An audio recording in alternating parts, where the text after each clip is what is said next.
Bueno, buenos días, muchas gracias. Bienvenidos.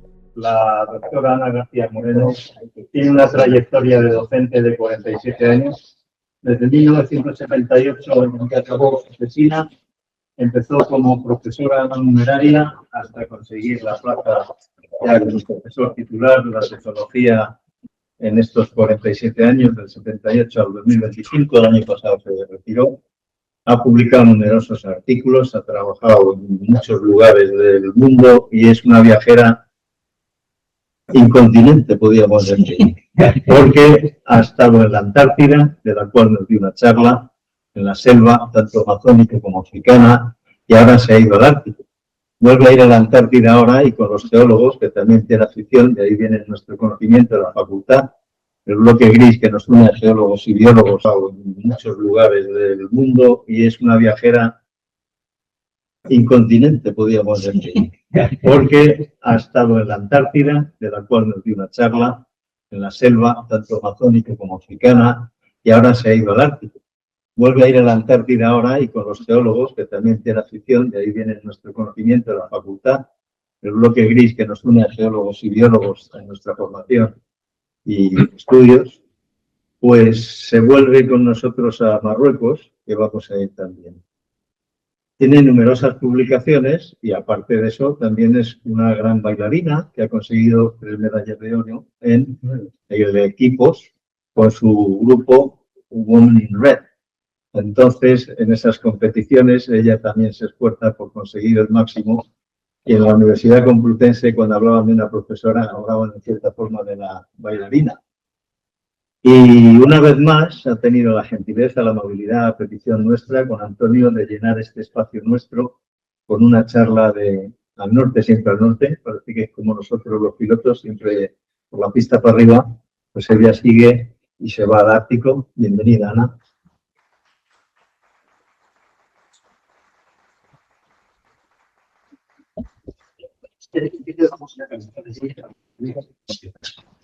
Antes que nada, siempre os digo que la que estoy agradecida soy yo, porque venir aquí me tratáis, me siento feliz de estar con vosotros y sobre todo porque me dais la oportunidad de hacer algo que yo amo, que es poder compartir las cosas que hago.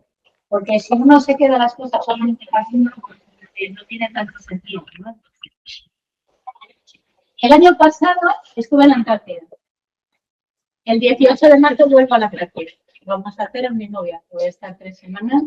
Y si queréis, cuando vuelva a la Antártida, cuando traeré nuevas fotos, nuevas cosas, vengo y os lo cuento. Aunque la conferencia entre medias la vamos a dar Carlos y yo sobre nuestro viaje al Sáhara, que voy a pasar de la Antártida, 5 días después me voy al desierto al Sáhara. No sé cómo voy a sobrevivir. Pero bien.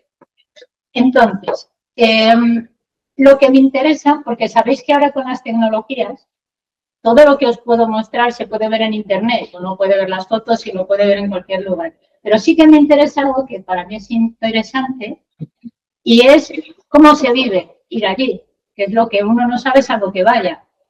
Yo lo que os quiero contar son las sensaciones, cómo lo viven, las cosas que no se pueden ver en una foto de internet o que normalmente la gente no te cuenta, ¿no? Que son las cosas que te pueden motivar a querer hacer el viaje o a hacer otras cosas en la vida. ¿Por qué pasé de irme de la Antártida a irme al Ártico? Bueno, ya me compro todo el equipaje para el frío, tenía que explotarlo, no lo iba a usar una vez y nada más. Es decir, que ya los polos me gustaban. En el viaje de la Antártida, que os conté, estuve, es lo típico que viajes que se dice viaje con experto, me fui con Javier Cacho, que es un meteorólogo, una eminencia, que estuvo en la primera expedición en la Antártida española, y que además luego ha sido jefe de base de la Antártida y es un meteorólogo que estudia tanto el Ártico como la Antártida. Entonces, cuando es verano en la Antártida, trabajaba en la Antártida, que es ahora cuando nos vamos, pero cuando la Antártida se congela, se iba para el Ártico, que era verano de Ártico y se descongelaba, entonces conoce los dos sistemas.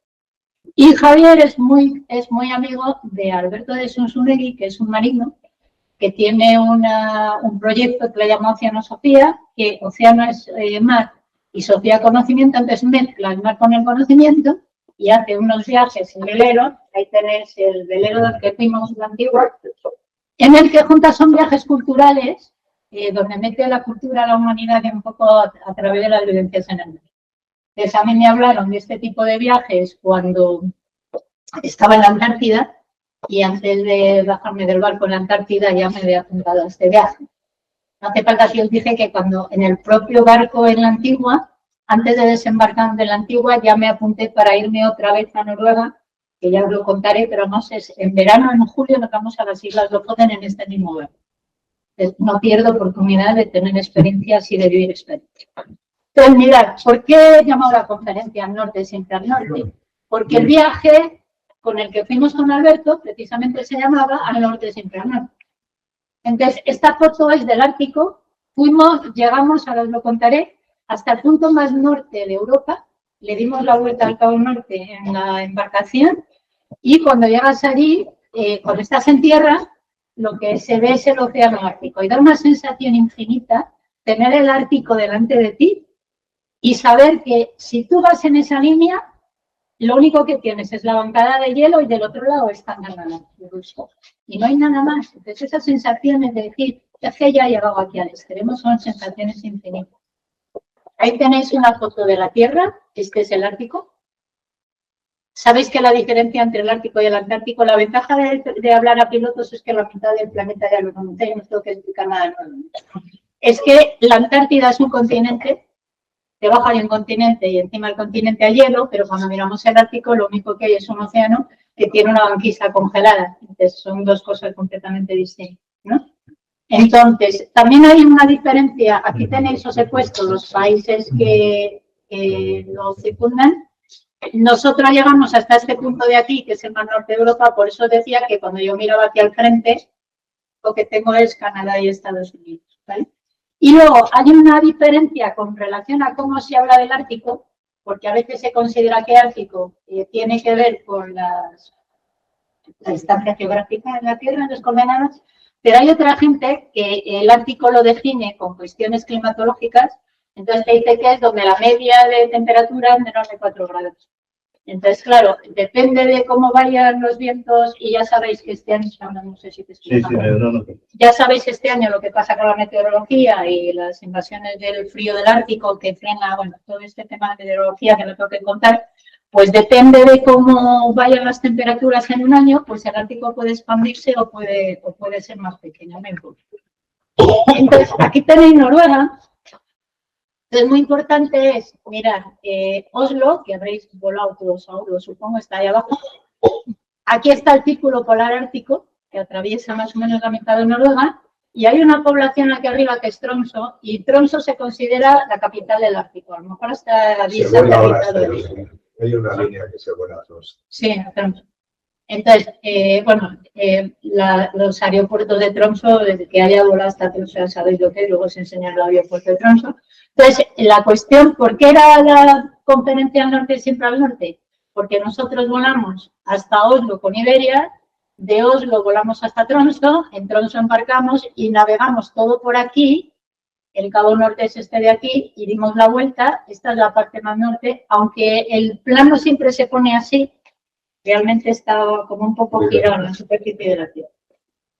Entonces, este es el recorrido que hicimos. Nosotros llegamos aquí, en Tromsø fue donde embarcamos, y parte de la travesía se hacía dentro de los famosos fiordos, pero claro, como había que llegar a Cabo Norte para dar la vuelta, porque nosotros desembarcábamos en Honeyback, y cuando nosotros nos bajamos del buque, llegaban otros pasajeros y hicieron el viaje en sentido contrario, o sea, el buque llegó y va. Entonces, claro, no nos podíamos detener mucho por la zona más al sur, que es donde hay más ballenas, porque nuestro destino era llegar arriba del todo, donde será siempre al norte, siempre al norte, dependiendo además de cuáles eran las condiciones de navegación, porque no es lo mismo navegar por un fiordo que navegar por la mitad del Ártico. Pues las condiciones eran distintas. Cuando estuve en la Antártida, además este año que voy en el mismo viaje, en el mismo barco, voy en el Frigor Nansen, que es de una naviera noruega. Tenía 140 metros de envergadura el barco, y en el que hemos ido ahora tiene 47 de ancho. Entonces, no sé si habéis navegado en velero. ¿Habéis ido en velero alguna vez también? Sí. Pues no es lo mismo en el Ártico ir en un barco de vela con 7 metros de ancho que cruzarte en Drake que Drake es Drake, pero en un buque más moderno de la compañía noruega con estabilizadores y 40 metros de ancho el barco. O sea, si notas el oleaje, no nada que ver. Será una experiencia completamente diferente. Entonces, ya veis el vuelo de Madrid a Oslo, y cuando llegamos a Oslo, como es esta mezcla entre quiero ver la naturaleza, quiero navegar, pero quiero cultura, lo que nos, la primera visita que hicimos en Oslo fue el Museo del Fram. El Fram, ahí estamos todo el equipo, éramos 25 personas. Llegamos a Oslo y nos encontramos con esta niebla, y el Fram es este buque, es un buque espectacular porque es un buque que lo diseñó Nansen, que es uno de los exploradores y una de las figuras más importantes en Noruega, es un héroe nacional. Entonces, el buque lo diseñó para poder navegar y hacer exploraciones en el Ártico y en el Antártico, y que los hielos, cuando se congelan al mar, porque ellos se iban, a lo mejor estaban allí 2 años, no rompieran el casco. Entonces, es un buque que se hizo, y lo hizo Nansen, y lo diseñó Nansen, y se hizo que fuera así, para que aguantara toda la travesía. Entonces, no solamente lo diseñó, hizo él y Amundsen, estuvieron haciendo recorridos por el Ártico y por el Antártico, que fueron varias veces, cruzaron Drake en semejante cascarita varias veces, sino que el barco ha sobrevivido a todo eso. Entonces, lo sacaron y está el barco tal cual. Entonces, lo tienen en el Museo del Fram, y una de las cosas que se puede hacer cuando uno llega a Oslo es visitar el Fram.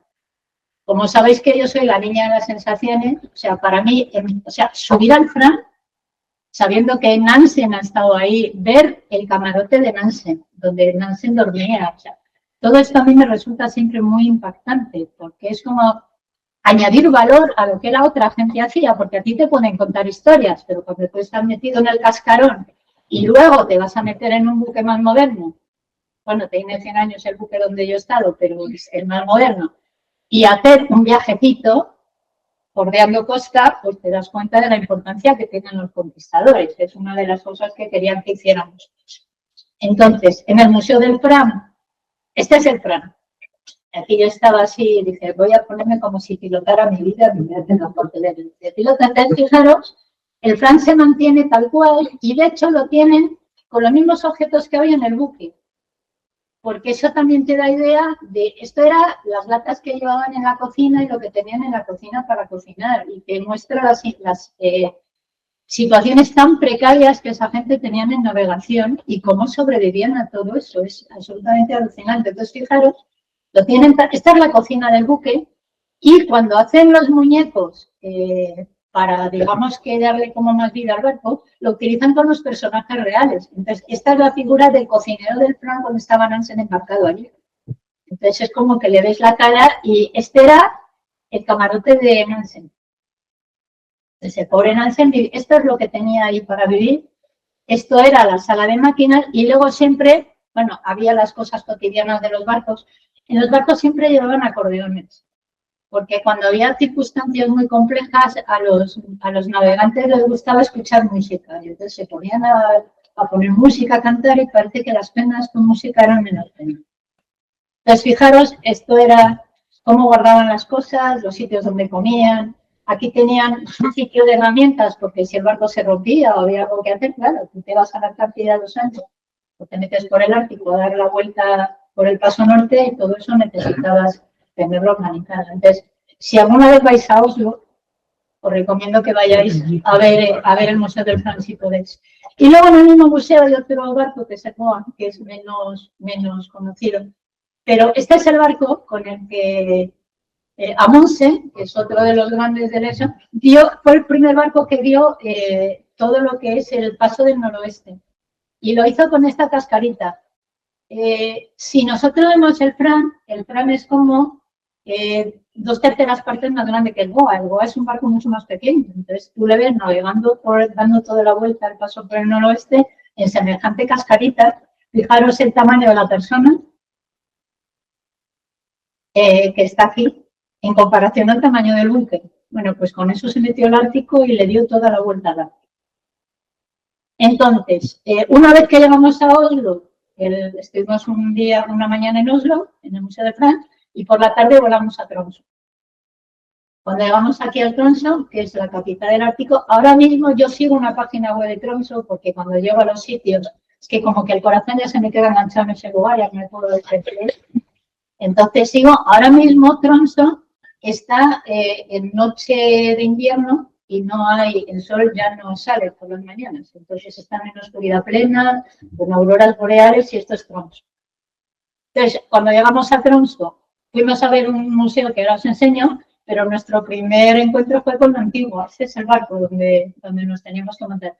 Entonces, cuando no nos dijeron que lo íbamos a ver y cuando íbamos camino del Museo Polar, nos vemos nuestro barco, que fue como un choque, y emocionalmente fue, mira, ahí estamos todo el grupo, con cara de esta tarde nos vamos a embarcar, esta es la antigua, ahí no se ven muy bien las reglas. Pero ya os digo que es un barco, tiene 40 metros, y luego, situaciones de embarque.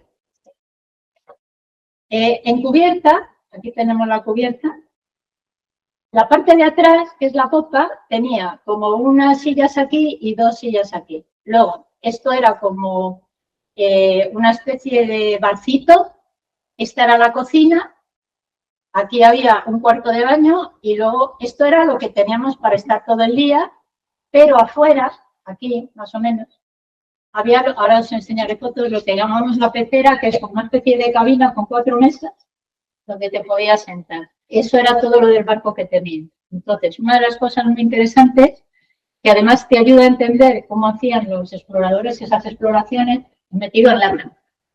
Es una de las cosas que aprendes y que Alberto tiene muy en cuenta cuando prepara los viajes, es seleccionar, hace como una entrevista previa al que va a venir, porque no puedes meter en el barco a alguien que no sepa manejar o sepa dominar esas situaciones, porque está uno todos los días, no tienes dónde escaparte. O eso, o te bajas a tus habitaciones. Entonces había camarotes, tenemos 16 camarotes. Estos eran los de los tripulantes, o sea, los de los pasajeros, porque había la tripulación, y los camarotes con la misma historia. Un lavabo, 2 camas y una ducha. Eso era todo lo que tenía. Entonces, o te quedaban metido debajo en la segunda fila de cubierta, o te subías ahí arriba, o te quedabas encubierto muerto de frío, pero no tienes escapatoria. ¿Tenías wifi? ¿Tenías comunicación por Starlight o alguna cosa? Había un poquito de wifi. En la Antártida sí teníamos wifi. Aquí había wifi, pero no siempre. Depende de lo cerca de la costa que pudiéramos. Entonces, fijaros, esa es la cubierta del buque. Esto era la cabina del capitán. Debajo de la cabina del capitán es donde estábamos, el sitio donde estábamos. Esa es la cubierta. Y entonces todo esto, que ya veréis, la mayor parte del tiempo se lo tiró congelado y con nieve. Entonces, caminar por ahí tenía su aquel. Este es el sitio donde comíamos. Además, estas imágenes es que aquí se ve con demasiada luz, pero este era el rinconcito y luego estaban las 2 hileras de mesas para comer y lo tienen organizado de tal manera que es con el mismo diseño que cuando se construyó hace 100 años, no lo modernizan, porque lo que quieren es que entres y te sientas como navegando, como navegaban hace 100 años. Obviamente, tiene unas ciertas comodidades como wifi, tienes las duchas con agua caliente dentro de las habitaciones, etcétera, pero la imagen del barco quedaban igual. Esto es lo que os digo de la pecera, que normalmente no nos metíamos ahí porque ahí no llegaba la wifi. Si te metías ahí no podías estar con el ordenador. Y luego este era el pasillo por donde bajábamos a los camarotes. Este era mi camarote. En mi camarote tenía esta cámara donde dormía yo, aquí dormía la otra chica, estas eran unas estanterías, las maletas las teníamos debajo de la cama porque no había lugar donde tenerlas. Luego, en este rinconcito de aquí teníamos un lavabo y estas estanterías, y luego en el otro lado, esto era la ducha, pero la ducha tenía enfrente el váter, entonces tú entrabas y te estabas duchando bajabas el baño, el inodoro. Y luego una cosa importante, que te tienes que aprender según cartas. Cuidado con las puertas. Las puertas de los barcos pesan mucho para que no se muevan, pero como una puerta de esas se te cae y te pille con la mano en medio, se te lleva los dedos. Entonces, una de las cosas que tienes que aprender. Y cada vez que teníamos que meternos o no meternos, había unos enganchitos. Por ejemplo, para que el baño saliera la humedad, tenías que dejarlo colgado con el enganchito, porque claro, el barco se empieza a balancear, aquello se empieza a balancear y puedes tener un verdadero problema. Entonces, cuando llegamos a Tromsø, lo primero que nos llevaron es a ver el Museo Polar. No sé si habéis visto museos en Noruega. A mí me impacta la estética de los noruegos y la magistralidad de los museos que organizan. Entonces, pasamos un día, todo con maquetas. Es un museo enorme. Además, ves esta casita, es el museo, y dices, bueno, es un museo pequeño, pero te empiezas a dar vueltas por arriba, por abajo, te suben a un sitio, te bajan a otro, en un recorrido así que entras por uno y sales por el otro, es inmenso, es infinito. Tiene mil cosas que ver con el arte. Bueno, pues esa noche llegamos al barco, fijaros que según embarcamos, que es lo primero que teníamos, el barco ya sumió. Porque además en Tromsø empezó a nevar el día que llegamos. O sea, no había empezado el invierno a nevar y justo llegamos nosotros y empezó a nevar. ¿Qué ventajas teníamos? Ahí tenéis este es Alberto de Zunzunegui y este era Sergio, el capitán del barco. Que luego la otra cosa maravillosa es que ni el capitán, ni ese barco, ni Alberto habían hecho nunca esa travesía. No conocían esa zona. Entonces fue un viaje de verdad de exploración, porque todos los días discutían con las cartas dónde íbamos a parar, dónde íbamos a ir, porque ninguno de los dos sabía estar. Entonces tenían esa cuestión, obviamente la costa noruega se conoce y está poblada, pero digamos que para nosotros era toda una expedición, porque no sabíamos cómo iba a irnos, no sabíamos por dónde teníamos que parar, a dónde teníamos que llegar, y eso le daba un pelín de aventura como más interesante. Y Alberto y ellos estaban todo el tiempo. Entonces el primer recorrido, que fue a través de los fiordos, pues nos embarcamos en Tromsø, vinimos todo este fiordo por aquí y llegamos a Hamnes, la isla de Ullón. Entonces, esta es la salida de Tromsø, cuando ya empezó a nevar, que ya se veía. Tromsø es una ciudad, se ve muy fácilmente. Aquí hay una catedral que tiene como forma triangular. Los noruegos hacen muchas cosas triangulares, será por la nieve y la caída de nieve. Eso es la típica imagen de Tromsø. Pero nosotros estábamos al otro lado de la bahía. Y claro, según embarcamos y empezamos a navegar, pues lo primero que te hacen es darte todas las medidas de seguridad que tienes que hacer, sobre todo en semejante barco. Entonces, igual que os decía que hay que tener cuidado con lo de las manos y las puertas, las escaleras nunca se bajan hacia abajo. Tienes que bajar de espaldas, porque si bajas hacia adelante te puedes caer. El barco se mueve, te caes 3 metros. Y luego la zona por donde estuvimos, que ya es círculo polar ártico, que hay ciudades, pero el acceso a un hospital o acceso a ayuda médica, a lo mejor tardan 8 horas en que poder evacuarte. Por lo cual era muy importante que todos cuidáramos que no nos pasara nada, porque la ayuda médica pues no es... En la Antártida llevábamos un hospital en el buque con un cirujano y allí te pasaba algo que podían atender, pero no es como que obviamente. Claro. Y el primer día en el fiordo, también lo que hicimos, que fue maravilloso, fue que nos enseñaron cómo desplegaban las velas y estuvimos navegando a vela un rato, que aquello nos pareció también. Luego, en la mitad del Ártico ya íbamos en motor, porque ir a vela a la mitad del Ártico era un poco más difícil. Y aquí tenéis la salida, el fiordo cuando salimos de Tromsø. Os dije en la conferencia de la Antártida que una de las cosas que me impactó de la Antártida es que con el blanco, el negro y el azul tienes una infinita variedad de tonos, de colores y de belleza. Nosotros cuando salimos aquí, como acababa de nevar, tuvimos todavía la posibilidad de ver los bosques con los colores del otoño. Luego, a partir de un cierto nivel para arriba, ya todo era nieve y no había, pero al principio sí lo vimos. Y también, igual que pasaba en la Antártida, el tiempo en el Ártico es un tiempo que tú estás en el fiordo y estás con sol. Pero tú ves que según avanzas para salir del fiordo, te viene del Ártico una tormenta, o sea, si ves la tormenta que te dice, hola, estoy aquí, ¿qué tal estás? Te vengo a visitar.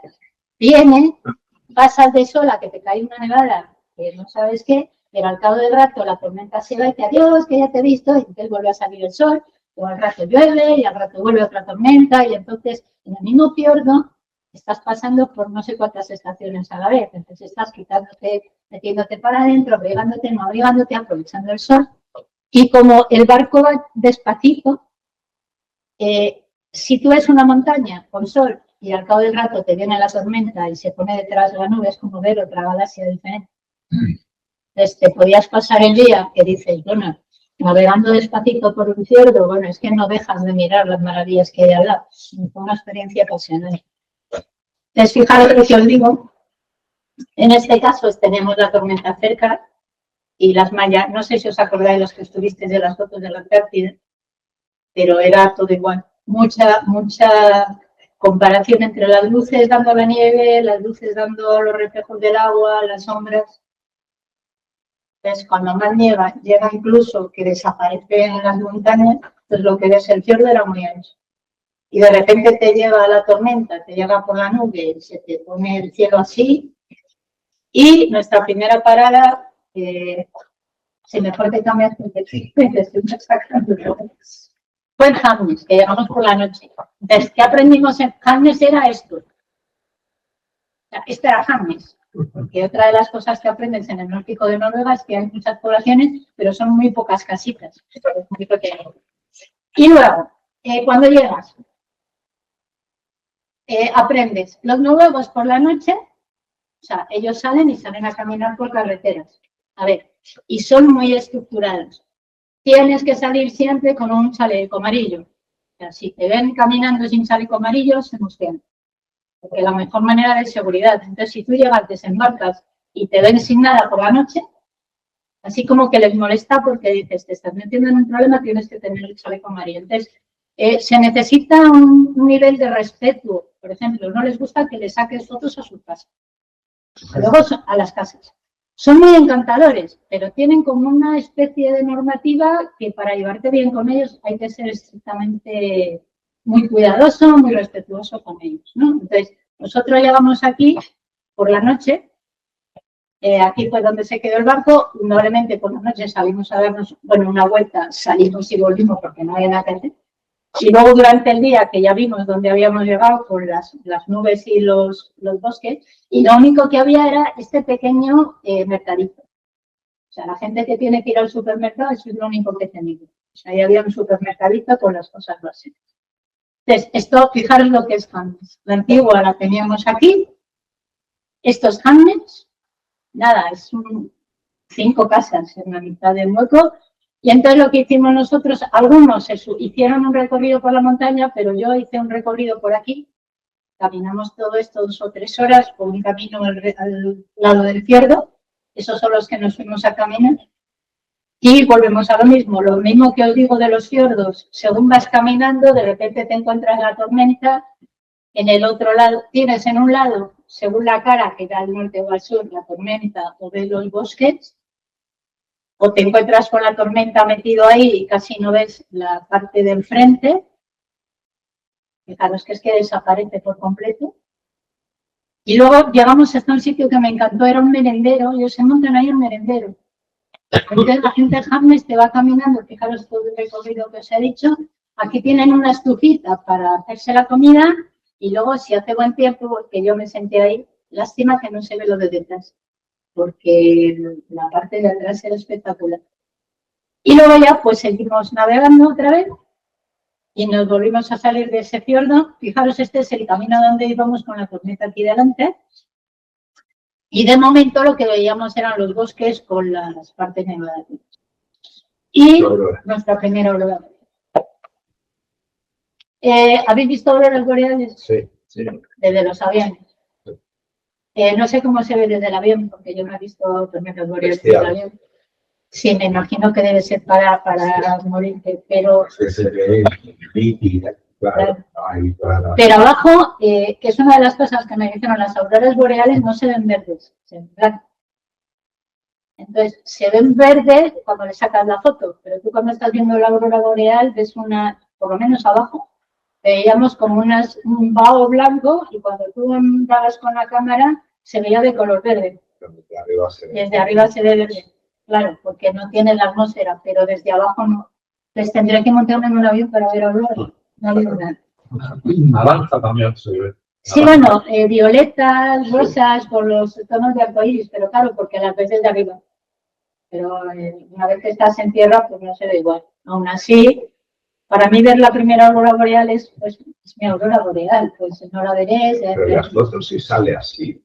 Así, sí. Porque no se ve así y la cámara capta eso. No entiendo. No tengo la menor idea, pero ocurre y además a mí me avisaron antes de ir y me dijeron, o sea, si desde el espacio sí, pero desde tierra salvo que las condiciones atmosféricas sean demasiado especiales, que no sucedió, solo vas a... Entonces, claro, cuando veíamos como una especie de tal, nos dábamos cuenta que era aurora boreal cuando le hacíamos la foto. Y entonces tú sabías que aquello era una aurora boreal. También es cierto que esa aurora boreal la vimos un día que era nublado. Es decir, que la vimos a través de la nube. Pero yo decía, bueno, pues la veré a través de la nube, pero ahí arriba de mi cabeza yo tengo mi aurora boreal. Me resultó muy emocionante. Y entonces cuando salimos de Hamnes, pues ya sabéis, como dicen en la Antártida, este fue el recorrido que llevamos aquí, paramos aquí para cenar y durante toda la noche hicimos todo ese recorrido hasta llegar a Alta. Ese es el fiordo de Alta. También cuando llegamos por la mañana estaba todo muy nublado y ese es Alta. Es una ciudad bastante más grande, la que ya se puede considerar como una ciudad de verdad, más desarrollada. Y aquí tenemos la foto que nos hicimos. La lástima es que esto no se ve. A ver, porque una de las cosas importantes de ver en Alta es que en toda esa zona de Noruega hay petroglifos. Hay muchas marcas de marcas que habían hecho. Esos petroglifos tienen unos 12.000, 13.000 años. Es una de las cosas que a mí me impresiona es estar delante de una piedra, ver eso, y pensar que un ser humano que le estoy dando.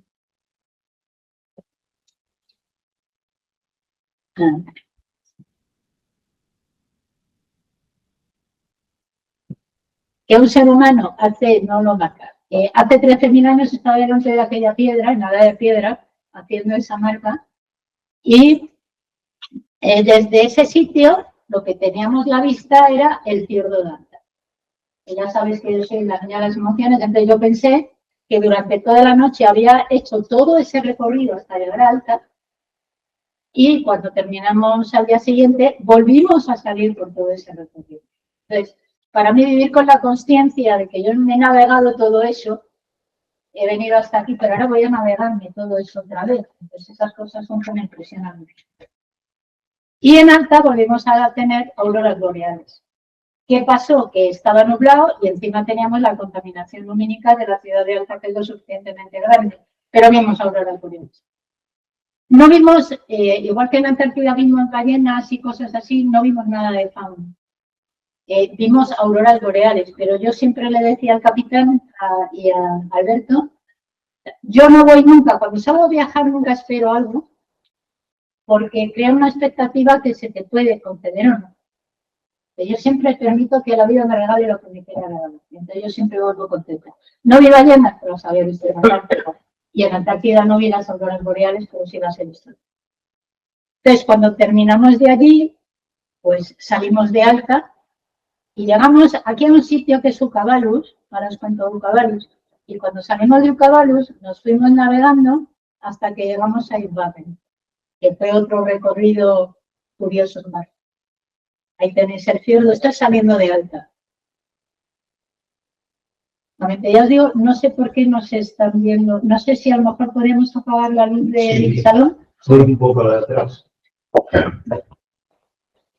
El mar está muy tranquilo en los fiordos, ¿verdad? Claro, Claro. Ahí dentro del fiordo.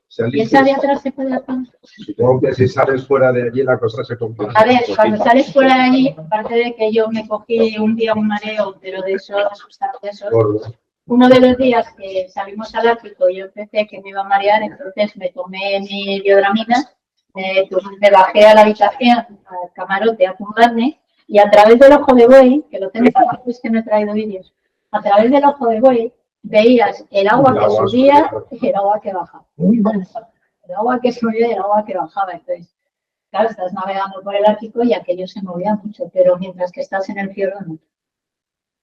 Entonces, fijaros que todavía allí no había nieve en todas partes, el capitán nos acercó para que diéramos esa cascada y luego ya empezamos a navegar. Aún así, a ver, más al sur hay fiordos, que son los típicos que vemos todos, que son fiordos muy estrechos, muy profundos, donde tienes prácticamente montaña y montañada, pero estos fiordos del norte son fiordos bastante más anchos.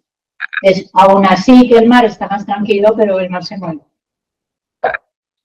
Y ya llegamos a la parte donde estaba todo completamente nevado. Lo único que veíamos era el agua del fiordo y montaña una y montaña otra. Y cuando lo que os decía de la bahía de Balus,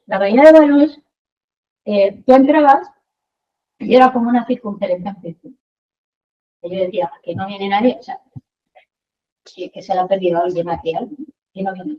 Entonces, pasó una de las historias más bonitas porque entramos con el barco, el capitán, no sé cómo lo hizo, pero lo hizo, paró los motores y dio una vuelta de 360 grados. Entonces, estábamos todos en cubierta, se me ponen los pelos de todo.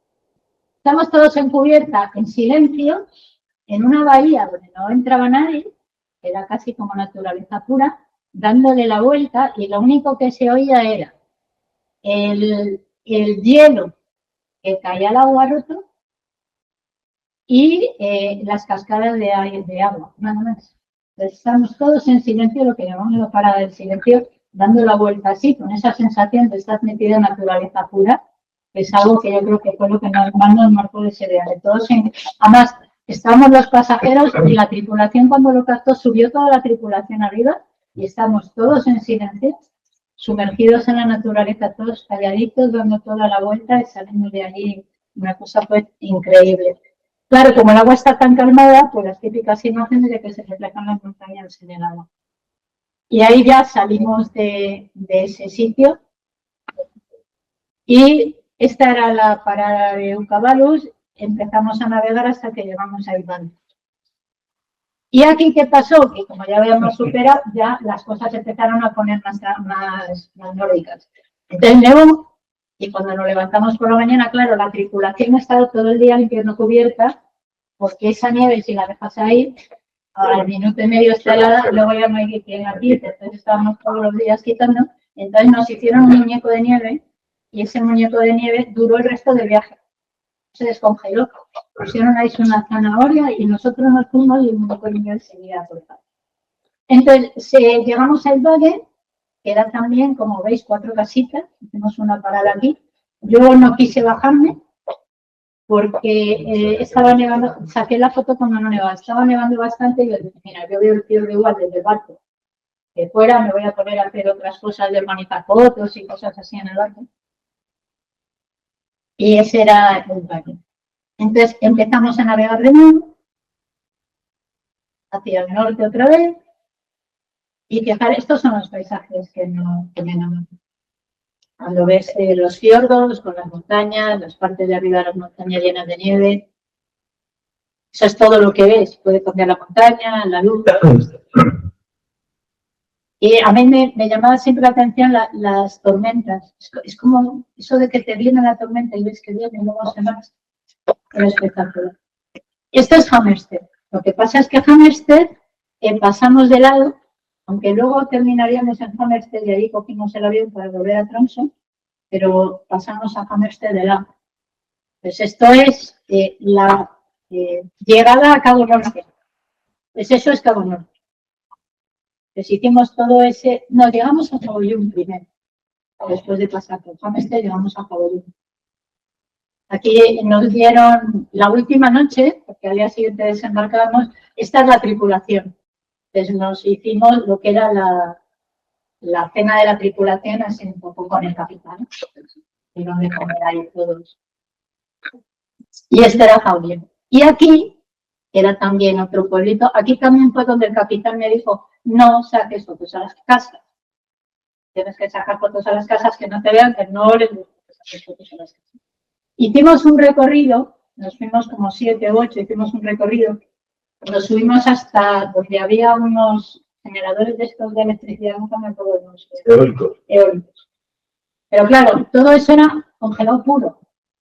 Eso era nieve congelada, íbamos con tapones en las botas, con palos.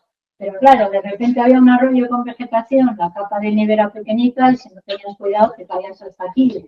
Fue una cosa espectacular. Pero las vistas desde arriba eran alucinantes. Pues esto es la típica imagen de esos fiordos, donde ven los fiordos con un montón de islitas entre medias. Eso era una delicia total. Todo congelado, hacía un frío. Y fijaros que otra de las cosas que me llamó, esta era la localidad favorita. La construcción de los noruegos es absolutamente armónica con el medio ambiente. Tú no llegas y de repente ves una ciudad, sino que es como que la ciudad encaja perfectamente con el ambiente, es armonioso. Es una de las cosas que me encantó. ¿Veis? Hasta ahí fuimos caminando, subimos ahí arriba, y al volver, esto me queda pendiente, chicos, el anterior lo vi. Porque cuando llegamos, los que no habían ido a caminar, se habían subido ahí hasta arriba, y cuando llegamos, Javier decía que en otra salida no lo había hecho y que quería subirse ahí arriba, al carajo. Y entonces se subió y yo estaba en la cola diciendo, después de Javier me voy a subir yo, pero cuando Javier estaba arriba no se le ocurrió más al capitán que zarpar. Le pescas ahí a Javier por la fuera de seguridad y digo, a ver, a mí no me pescas aquí, pero como yo ya sabía que en julio voy a volver, pues en julio con buen tiempo lo que me voy a hacer es subirme arriba, seguro que lo contaré. Es uno de los retos que me queda. Y el pobre Javier lo tenía ahí como una espinita y subió ahí. Y luego cuando salimos de Cebollón, sí, que ya dimos toda la vuelta, esto fue viaje por Ártico. Hubo un momento en que pensamos que no íbamos a poder hacerlo porque el mar estaba tan grande. Y de hecho nosotros logramos hacerlo, pero cuando embarcó la segunda tripulación y tuvo que volver, no pudimos. A nosotros tenemos la posibilidad. Entonces, toda esta navegación fue navegación por el Ártico. O sea, esto es Ártico de verdad, que llegamos hasta Königsberg. Y eso era la parte más norte de Noruega, desde el Ártico, eso es Ártico. Entonces, Alberto quería que viéramos la parte más norte de Noruega desde el norte. Una cosa es que luego vas en autobús, que ya os voy a enseñar y estás en eso, pero quería que la viéramos desde el norte. Era para y no veo ningún iceberg, ¿no hay iceberg? No, allí no. No hay ninguno. Porque la congelación del mar es mucho más al norte. O por lo menos tienes que esperar a que sea pleno invierno, pero mediados de octubre era final de... Bueno, fíjate que empezó a nevar en Tromsø ya que llegamos, es decir, que había empezado el invierno, entonces ahí no había iceberg. Ese es el Cabo Norte que hicimos por barco, hacía un frío y estaba todo congelado. Y luego, no os he traído vídeos porque ocupan mucho, pero lo que me pareció maravilloso es que teníamos el sol escondiéndose en la popa y Cabo Norte en la proa. Entonces yo, agarrándome a todas las cuerdas, porque el barco estaba congelado, digo, una de aquí te vas por la borda y no vuelves a salir. Entonces me fui atrás y grabé un vídeo que era avanzando hacia Cabo Norte, pero el atardecer se reflejaba en los cristales de la calma del capitán. Y claro, el barco así, y así. Y yo agarrar ahí a los hielos, que no se me soltara. Fue uno de los vídeos más impactantes que luego se lo enseñó a Alberto. Decía, bueno, esto es llegando a Cabo Norte. Con el atardecer fue un momento mágico. Uno de los regalos de la vida. Y cuando ya llegamos a Königsberg, aquí nos tocó bajarnos del barco. Cuando yo me bajé de la Antártida del barco, ya os dije que bajé abrazada a los tripulantes llorando, que yo no me quiero ir, dame trabajo, me quiero quedar. Como yo sabía que me iba a volver a embarcar en la Antigua dentro de unos meses, pues digamos fue hasta luego. Entonces me costó menos bajarme del barco. Eso es Königsberg. Y aquí tenemos nuestra última foto, cuando ya salíamos con todas las maletas y toda la historia. ¿Y volvisteis en avión? No, verás, cuando terminamos eso, nos cogió un autobús desde aquí y nos llevaron en autobús hasta Cabo Norte. Entonces, desde Königsberg también fueron la otra tripulación, o sea, los otros pasajeros, nos cruzamos en el camino y ellos primero vieron el Cabo Norte y luego intentaron si iban o no iban, que no pudieron. Entonces, la historia era estar físicamente en la Tierra, en la parte más norte de Europa, pero haberla navegado. Entonces, esta carretera fue impactante porque, mirad, esto era la carretera, era hielo puro. Hielo puro. Y entonces, el conductor que nos llevó, que luego nos llevó hasta Hammerstedt, conducen ahí a la misma velocidad que conducimos nosotros aquí.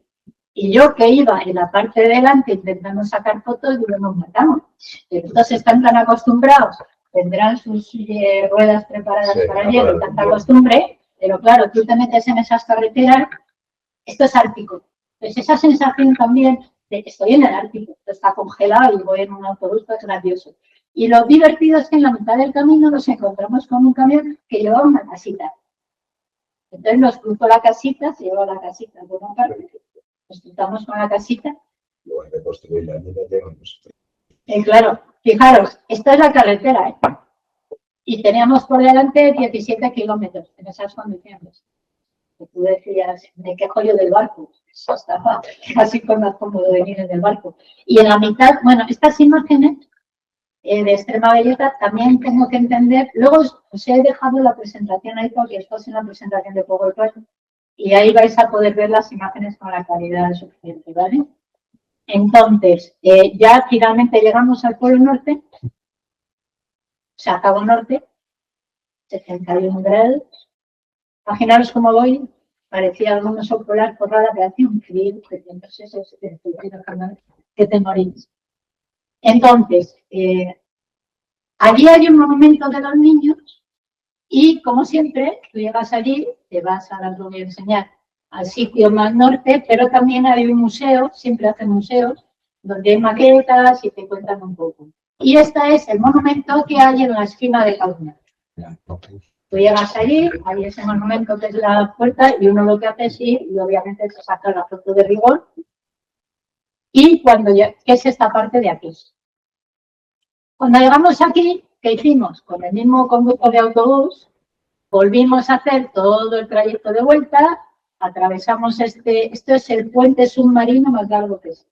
Ahí. Y vinimos por todo este recorrido hasta que llegamos a Hammerstead. Recordar que nosotros habíamos hecho toda la vuelta por Hammerstead desde aquí hasta llegar a Hammerstead. Entonces hicimos todo eso en carretera, que pasaba lo mismo. O sea, la carretera seguía congelada, pero fueron como 5 o 6 horas de carreteras congeladas.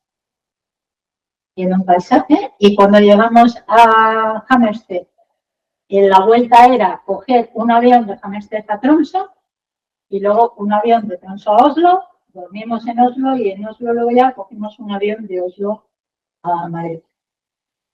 Este es el aeropuerto de Hammerstead y este es el avión con el que vuelas. Y era muy divertido porque nosotros llegamos pronto y claro, de repente ves este que se va, al cabo de rato vuelve, sería otro avión igual, pero otro avión. Entonces cada hora está saliendo uno de estos. Entonces llega el avioncito, se pone ahí, le ponen gasolina, sacan maleta y te montan. Entonces, estábamos mirando y me decían, vamos a volar en eso. Y yo decía, pausa. Parte del asunto no siempre tienes... Eso es un avionazo. Claro. A ver, yo en Colombia me montaba en una avioneta, perdonad, que tú te ponías en la pista y cuando la avioneta venía le hacías señales para que aterrizara. Vale, entonces te veía aterrizada. Entonces tú te subías, yo me acuerdo que solo había un piloto. En la parte de atrás de la avioneta había una red y de la red hacia el fondo era el equipaje y luego del fondo. Y yo me acuerdo que como yo me subí la última, me senté la última y de repente era el piloto que saca la cabeza y me dice, ciérrame la puerta. Cierro la puerta del avión. No me tocó cerrar la puerta del avión y ya salimos. Es decir, que yo sé que eso es un avión de lujo. No, que sí, claro. Pero para la gente o sea, no todo el mundo que hace estos viajes tiene una cierta experiencia de viajes más difíciles. Eso volar, hombre. No, eso yo decía, perdona, eso es un avión de lujo, porque luego te da la sensación de que es pequeño, pero cuando entras dentro no está pequeño. Más turbulencia, ¿no? Sí. Pero vamos, que tú Está no personalizado, es un tecnología personalizado y todo. todo. Pero que lo que para nosotros es un lujo, para gente que no está acostumbrada a volar en aeropuertos pequeñitos de ciertas condiciones, le generaba una cierta preocupación. De hecho, había una de las chicas que venía con nosotros que siempre teníamos que hablar con ella porque tenía pánico al volar. Entonces, cuando vio esto, y cada vez que tenía que despegar y teníamos que aterrizar, tenía un poco de lluvia. Entonces yo, ya sabéis que siempre intento. Esto es un Bueno, eso es un yugo, pero bueno, y además seguro y poco más completamente. divertido que eso. No, que sí. Pero os digo que todo es relativo, ¿no? Lo que para vosotros es que suerte, o que ya llevo yo eso, déjame que lo aparto yo, pero no para toda la gente. ¿No? Entonces, yo seguí haciendo fotos, que sabéis que me encanta hacer fotos desde el aire. Y creo que se aprende mucho de la geografía cuando lo ves desde arriba, que ahí voy a contar que no. Se aprende de los países, se aprende de geografía, se aprende de atmósfera, que te acabas impregnando de la belleza de nuestro planeta. Que aquí os voy a contar que no habéis visto vosotros. Eso que son salmones. Esos son, sí, de salmones, franjas de salmones. Entonces, como yo siempre voy con la nariz pegada, este es mi homenaje a los pilotos. Y pues este fue mi historia. Así que ahora sí que No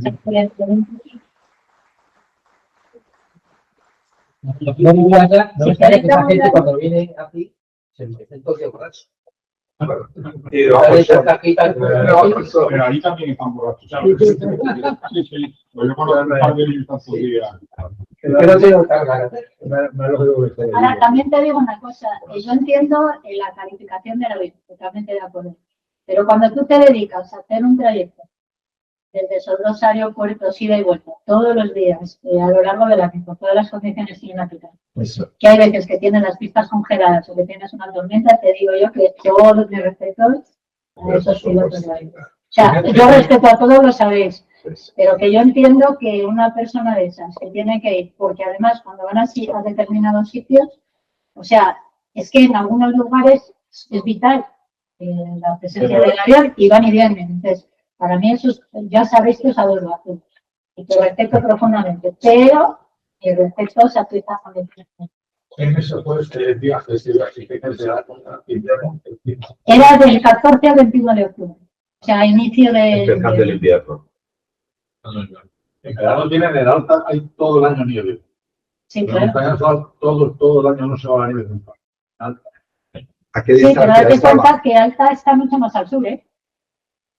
Quiere decir que de Alta a Hammerstedt Sí. tienes la mitad de Noruega, entonces toda esa zona, y luego además, incluso aunque sea verano, las horas de sol es muy corto y la temperatura es muy baja, y ahí te aumentas todo el rato. Quiere decir que son condiciones, y el Tromsø ahora mismo está en oscuridad total, no te quiero ni contar lo que tiene que ser Alta.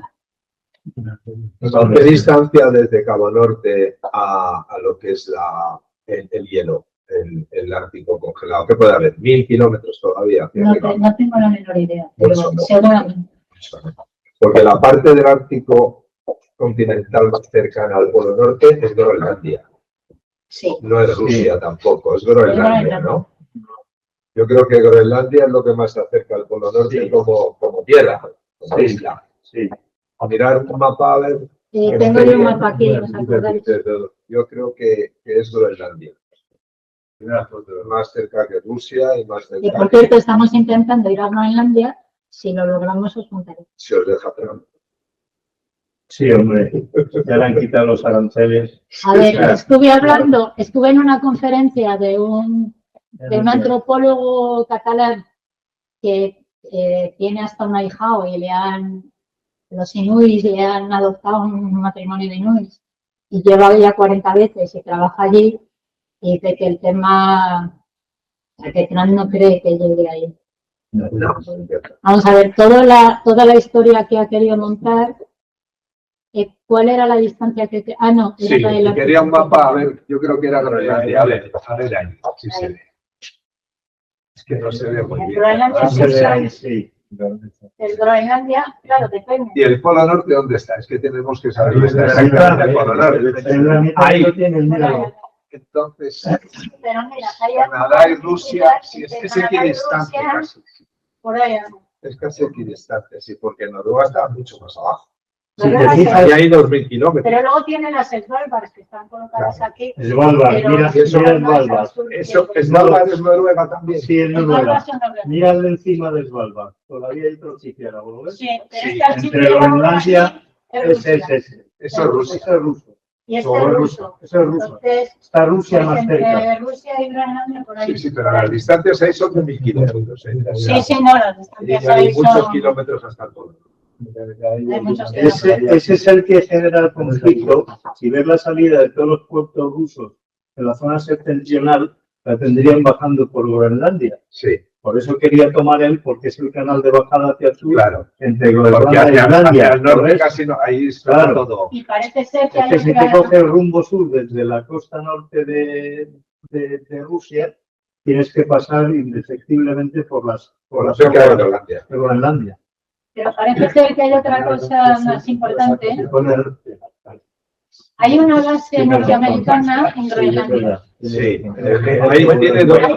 Pero hay una que la llama latitud, no sé qué, que lo que quiere Trump es que no le quiten con los tratados, tenía que vaciar la base, Y no quiere quitar. y lo que no quiere es la base. Entonces, cuando ya ha presionado para que le hagan para que él pueda seguir manteniendo, porque esa base para nivel estratégico del Ártico es fundamental. Claro. Entonces, el problema del conflicto con Groenlandia era que le permitieron estar en la base. Entonces, parece ser que cuando ya llegaba al acuerdo de que la base se la permiten, ya se ha Y parece ser que no solo la base, sino que sea tierra americana. Es decir, que de alguna manera puedan hacer lo que les dé la gana dentro de la base sin comunicarlo a... a Groenlandia. Sí. Pero vamos, que el tema era la base.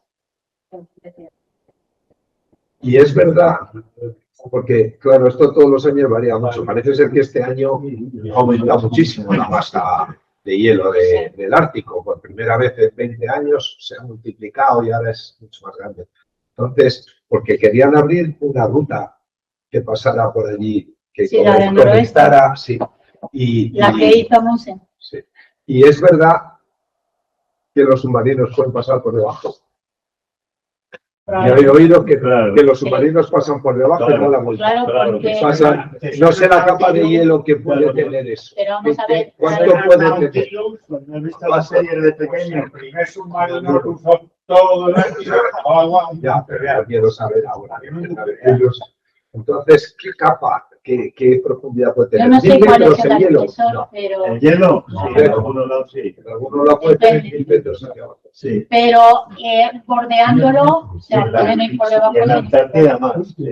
Pueden ir por debajo. Y el problema de ir por debajo es la deriva del Ártico. Que tiene esa placa de hielo, no es una placa de hielo que esté Claro, se quieta, puede mover. se mueve por deriva. Entonces, claro, tú estás, por ejemplo, es que las expediciones que querían ir al Polo Norte, el problema es que tú caminas 30 kilómetros, pero a lo mejor la deriva te trae para acá 10. Y entonces, aunque tú hayas caminado 30, con respecto al Polo Norte solo has avanzado 15. Y entonces, bueno, o sea, lo de ahí, porque es una masa de hielo, es como digamos que el iceberg más grande que existe Sí, sí, sí. en movimiento. ¿Cuánto se mueve? Sí, Se mueve mucho. 10 kilómetros. sí. En la Antártida tienes hasta 5.000 metros. Bueno, Pero en el Ártico hay menos- 5000 metros en de el Ártico, profundidad. en la Antártida. La Antártida tiene un sustrato rocoso, pero en este A veces es flotante. Como este es flotante 10 metros, 15 metros. Claro. O sea, este es menor. Este es No tiene espesor porque no tiene espacio físico donde desarrollar la apoyarse. vibración. Claro. Con lo cual tienes el agua que impide el crecimiento de la forma de Hacia abajo. iceberg. Aquí lo acabo de preguntar aquí a la inteligencia artificial y lo he sacado los dos. Y el de la Antártida sí que tienes valles y depresiones que tienes hasta 5.000 metros acumulados desde Claro, el de nivel hielo del- desde claro, el suelo. desde el suelo. Pero porque el continente Tremendo. Pero es que ahí está flotante. El Ártico tiene desde 1000 metros de profundidad hasta 5000 en Sí. algunos momentos de agua, ¿eh? O sea, que Hay zonas de fosas submarinas hay zonas de que tienes también, 5000 metros de agua. que son de los lugares de colisión de las placas tectónicas. A ver si están ahí.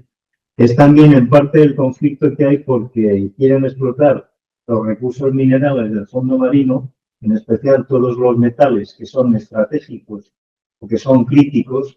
Te hablo de tántalo, niobio, similares y tierras raras que pueda tener, porque ahora ya hay tecnología submarina. Sí, Con lo lo que pasa cual es la que- pelea está ahí, que el que domine el pastel domina la energía. Porque al fin y al cabo sabes tú que las tierras raras y similares es en lo que se basa luego parte de la la batería, electrónica, todo. de la lucha de los F-35, la alimentación que tienes que poner en todos Que por cierto, que yo siempre parte que me dan comisiones. Este viaje se va a volver a repetir en octubre otra vez. ¿Y qué precio tiene? Perdona, se lo pregunto. Es que a mí me debió costar unos 6.000 euros. 6.000 No sé euros. cuánto lo pondrá el resto este año. Por Una ahí. semana más o menos. Eran 12 días. ¿sabes? 12 días. Sí, sí, no Porque está mal. entre- La Antártida es más caro. Claro, pero el tema del ¿Por qué precio de es la más caro? Antártida es, primero, son 3 semanas. Luego, tienes que pagar billete de avión Madrid-Buenos Aires, Buenos Aires-Madrid, Buenos Aires-Ushuaia. Sí. Tienes una noche de hotel en Buenos Aires Buenos Aires. y luego son 3 semanas embarcado. Y dentro de esas 3 semanas está el alojamiento con pensión completa entera. De hecho, tienes todo pagado. Si te quieres tomar un whisky por la tarde, lo pagas. Sí, lo pago. Pero si quieres un vaso de vino, no lo pagas. O sea, Hay eso algunos pasa. viajes ahora que te quitas el Drake este, que te llevan en avión hasta y te quitas el paso ese de Drake, se llama, ¿no? Sí, el Drake. Ese, El avión ese, hasta- que ahí te llevan hasta la ahí te Antártida, pega sí, y te llevan, hasta sí, 40 tomamos también. Sí, te pero- llevan, te llevan pero- desde Ushuaia. Sí. Desde Ushuaia hay un vuelo que te quita. Sí. Lo que pasa que ahora lo que ha dicho Ana, que los barcos ahora con estabilizadores y tal, pero ese paso echas hasta los sitios. Esos son el de llegar desde Ushuaia hasta lo que es un poco ya la Antártida, Es que ahí tienes dos, Ahí, los rugientes 40 y los ahuyentes 50. ahí pegaba fuerte. Ahí tienes olas de 10 y 12 metros. A ver, las olas así, cuando hay tormenta, que yo he visto, son 20 metros.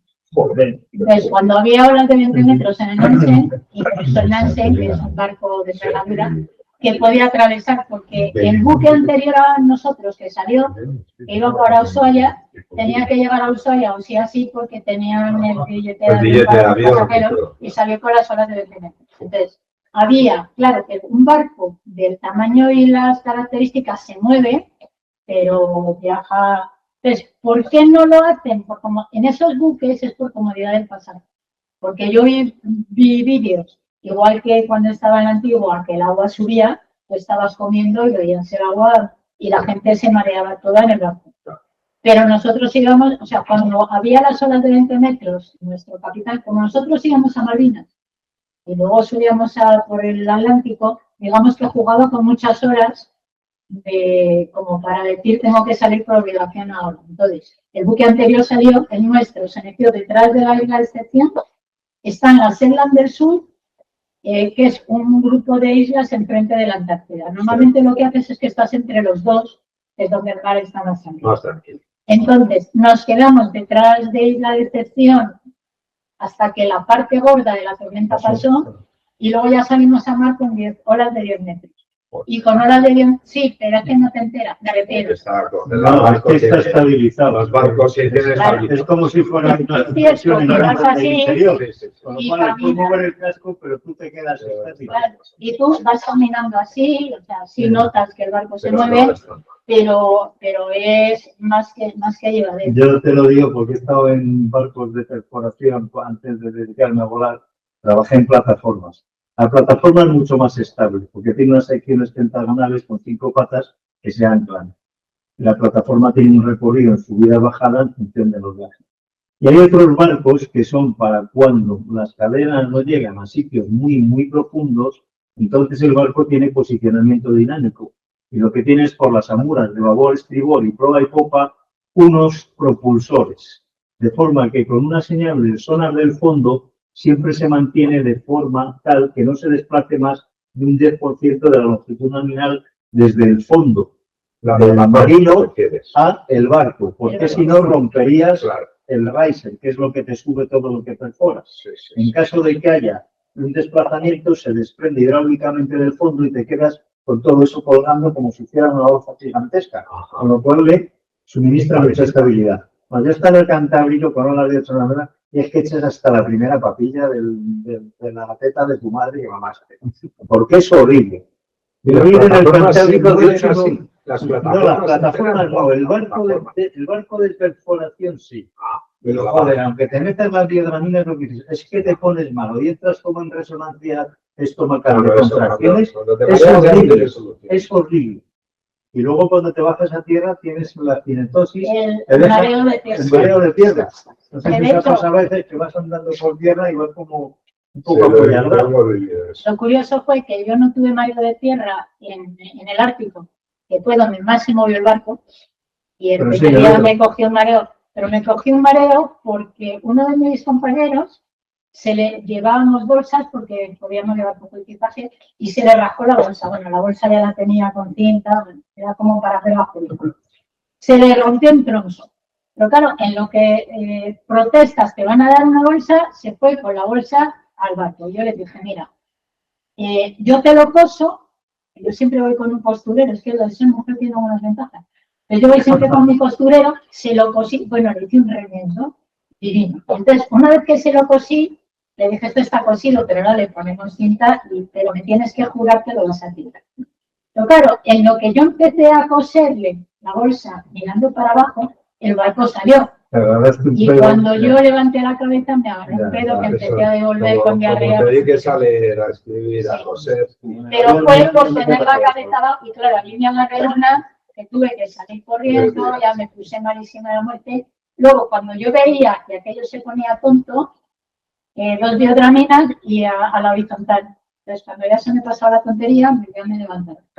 Y sin embargo, en la Antártida, que tuvimos tormenta desde que salimos de la Antártida hasta Buenos Aires, y la entrada a Buenos Aires por Mar del Plata fue con una ventolera, o sea, horrible, y yo tuve casi 4 días de mareo de tierra. O sea, yo estaba en mi casa, es que estás en tu casa, eso te dura. Sin embargo, en el Ártico no. Por cierto, este viaje ya os digo que se repite. O sea, todavía creo que hay plata si alguien quiere hacer el mismo viaje que nosotros. Que le interese, me mandan. En la misma época, la que viene. En las mismas épocas y el mismo, bueno, el recorrido. Y decir, se sale El de mismo Tromsø, recorrido. llegas a Cabo Norte, pero indudablemente todo depende de las circunstancias que te encuentres en el mar y de las cosas que pasen.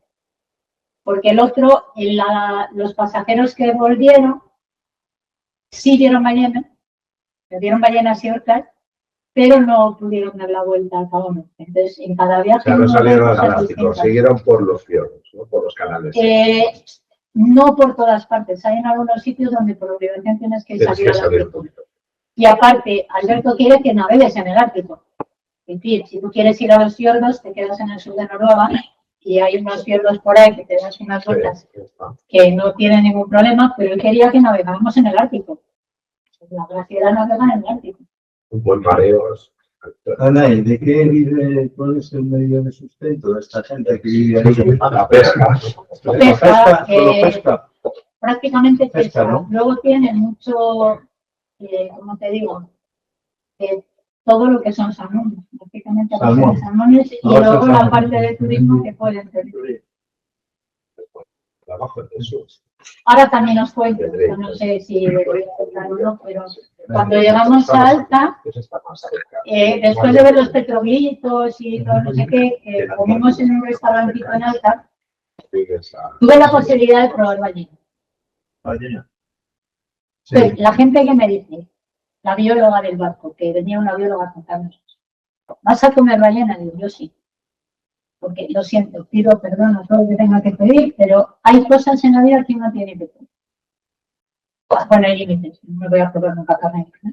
Pero si venden ballena, yo quiero saber cómo sabe la ballena, lo siento. O sea, por mucha historia que tenga.